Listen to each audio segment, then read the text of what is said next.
Pan dwi'n meddwl am y cobyn Cymreig, mae yna ddoi air yn dod i'r meddwl. Angerdd a thân. Ar brynhawn mercher y sioe, does na ddim golygfa tebyg pan i ti'n gweld ceffyl tanllyd yn llawn ysbryd sy'n dangos un yn gweud, drychwch arno fi. Mae'r sioe frenhinol yn dathlu ei chanfed sioe eleni, ac maen nhw wedi penderfynu nodi'r achlysur trwy dalu teyrnged i'r anifail eiconig sydd mor ganolog i hanes y sioe. Y cerflunydd Robert Rattray, sydd wedi creu y cerflun maint llawn o'r cobyn Cymreig, i'w osod ar faes y sioe, gan ddefnyddio 500 o bedolau o bob cwr o'r wlad a thu hwnt. Pedolau sy'n cynrychioli straeon unigryw ac atgofion personol.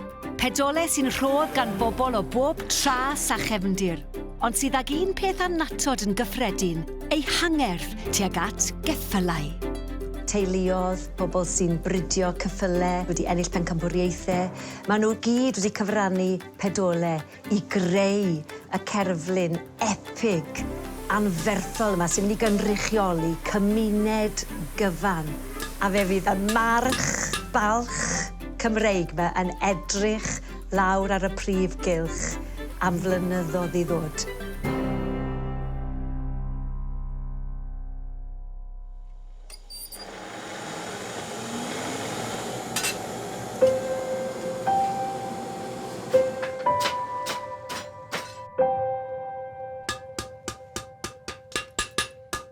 Dwi byth yn blino gweld hyn.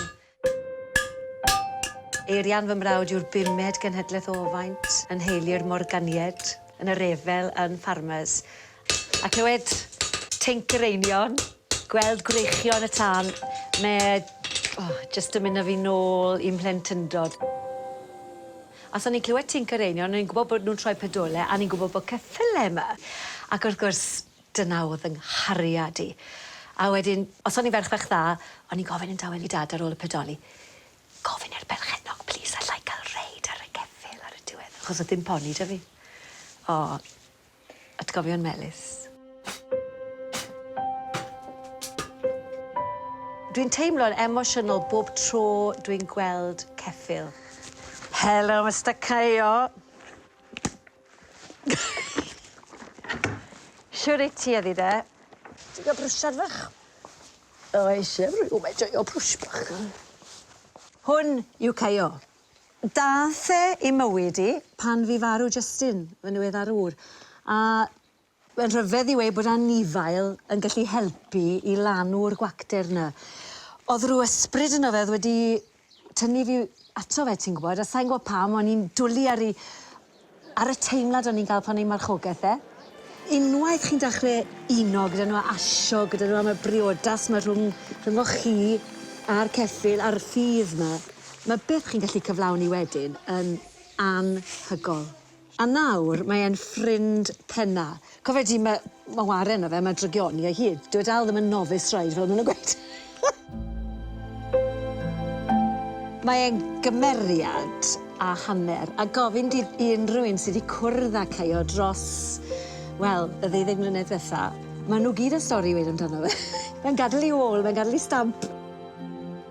Fi'n cynnig etheuon ar y gwefannau cymdeithasol, siwt mae Caio. A pobl eisiau dod i weld e, yn gofyn siwt mae. A mae'n cynrychioli lot mwy na jyst bod yn geffyl i fi. Mae e fel ceffyl y bobl. Mae da fi Pedol Caio fan hyn. Caio, ti sydd wedi cyfrannu hwn. Bob tro dda'n pasio'r cerflun, mae'n teimlo balchder i fel bod fi'n rhan o'r gymuned glos sy'n perthyn i gymdeithas y cobiau'r merlod Cymreig.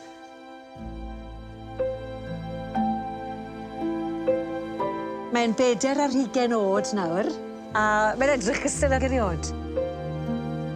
Mae wedi cario fi yn llythrenol dros y cyfnod pan oedd angen ffrind ysbrydol arna i. A mae'n rhyfedd i weid, ynddo fe, ond dyna beth dwi'n teimlo, a dwi'n ffili dychmygu bywyd hebddo fe, a wi ddim eisiau meddwl am hynny. Ond, os gariith ymlaen fel mae, mae rhai blynyddoedd gwych iawn o'i flan e to.